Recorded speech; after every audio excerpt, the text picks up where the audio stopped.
સુરત એસઓજીની ટીમને ફરી MD drugs ઝડપી પાડવામાં સફળતા મળી ત્યારે ભાટેનામાં 25 સીસીટીવી લગાવી ઘરમાં એમડી ડ્રગ્સ વેચાણ કરનારને એસઓજીની ટીમે ઝડપી પાડ્યો। સુરતમાં ફરી એમડી માફિયા અને તેના પર એસઓજીની ટીમે દરોડા પાડ્યા। સુરતના ભાટેનામાં 25 સીસીટીવી લગાવી ઘરમાં કંટ્રોલ રૂમ ઊભો કર્યો હતો।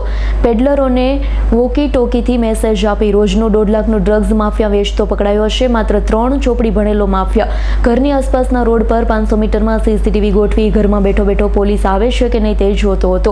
ઘરમાં 55 ઇંચના ટીવીમાં કેમેરાની લાઈવ ફીડ જોતો ડ્રગ્સ માફિયા ડ્રગ્સ લેવા આવનાર પેડલર કોડ વર્ડ એટલે કે કપડે લેને આયા હે કોડ વર્ડ આપે એટલે ડ્રગ્સ વેચાતું હતું। એમડી પેડલર શિવરાજસિંહ ઝાલાએ ઝૂંપડાઓની વચ્ચે અદ્યતન સુવિધાઓ ઊભો કરી 3 માળનો બંગલો બનાવ્યો તો ડ્રગ્સ વેચીને મેળવેલા રોકડા 16 લાખ પોલીસે જપ્ત કર્યા। તો એસઓજીની તપાસમાં આરોપી શિવરાજસિંહ ઝાલાના ઘરેથી મળેલી 2 loaded pistol 4 walkie talkie 16 lakh રોકડા ડ્રગ્સ સહિતનો મુદ્દામાલ પોલીસે જપ્ત કર્યા। ઘરમાં બેસી માફિયા સીસીટીવીમાં પોલીસને જોતો રહ્યો।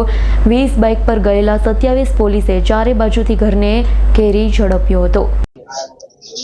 સુરત એસઓજીને માહિતી હતી કે પંચશીલનગર ઝુંપડપટ્ટીની અંદર એક શિવરાજ સિંહ ઉર્ફે શિવો દરબાર કે જે ઘણા બધા ગુનાઓમાં વોન્ટેડ છે તે એમડીનો ધંધો કરી રહ્યો છે અને એની એમો એવી હતી કે તે પંચશીલનગર આખાને ટોટલ 24 હાઈ ડેફિનેશન નાઇટ વિઝનવાળા સીસીટીવી કેમેરાથી એને સજ્જ કરેલા અને પોલીસની તથા તમામ મૂવમેન્ટ ઉપર એ નજર રાખી રહ્યો હતો। પોતે એમેઝોનમાંથી 4 વોકી ટોકી ઓનલાઈન મંગાવેલા અને એ 4 છોકરાઓ પણ રાખતો હતો કે જે પંચશીલનગરમાં ફરતા રહે અને કોઈ પણ મૂવમેન્ટ હોય તો જાણ કરે। આવું જે એનું હતું એની અંદર એસઓજીના બાતમી મળી કે આ ડ્રગ્સ વેચી રહ્યો છે તો એસઓજીના ટોટલ અધિકારી અને કર્મચારી ટોટલ 20 બાઇક લઈને અલગ અલગ દિશાઓમાંથી જઈ અને જેનું ઘર છે એને કોર્ડન કરી અને એની અંદરથી 118 ગ્રામ એમડી જે 11,83,600નું થાય છે તે ઉપરાંત એના 2 mobile phone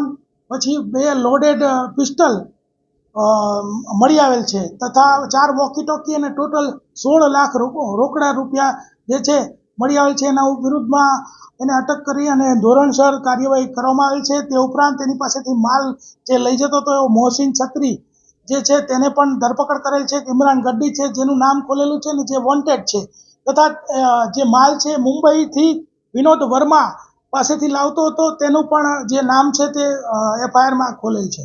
bureau report S9 news Surat. અમારી તમામ માહિતીથી અપડેટ રહેવા માટે જોડાયેલા રહો S9 ન્યૂઝ સાથે।